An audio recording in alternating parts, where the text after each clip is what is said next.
đã qua, giờ này ta sắp xa nhau rồi. Tình yêu đó anh giữ mãi trong lòng, đơn phương yêu cô nàng dễ thương. Năm đó anh đã thích em, ngồi trong lớp chỉ ngắm em hồng bay. Tình ngây ngô yêu thầm đã 3 năm, giờ đây xa người tôi đã yêu thầm sao.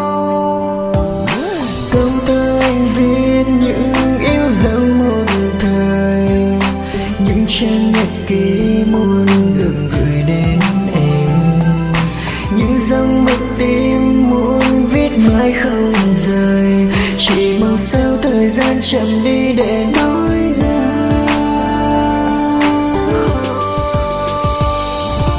Yêu em nhiều lắm, người con gái dễ thương, từng trang nhật ký của anh đã viết cho người.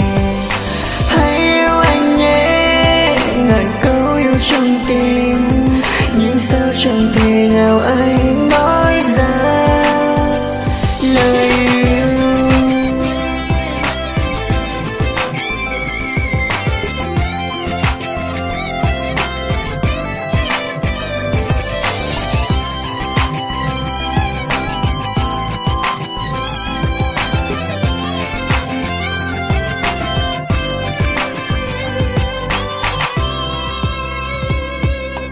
Ba năm cấp 3 thế là đã xong rồi, sao trong tôi có một chút bồi hồi.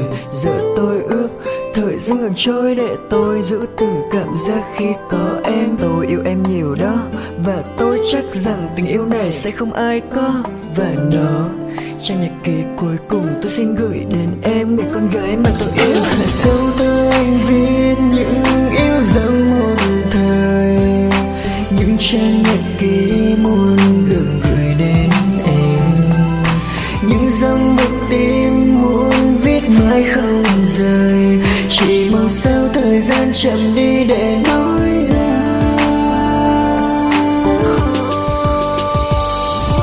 Yêu em nhiều lắm, người con gái dễ thương, từng trang nhật ký của anh đã viết cho người.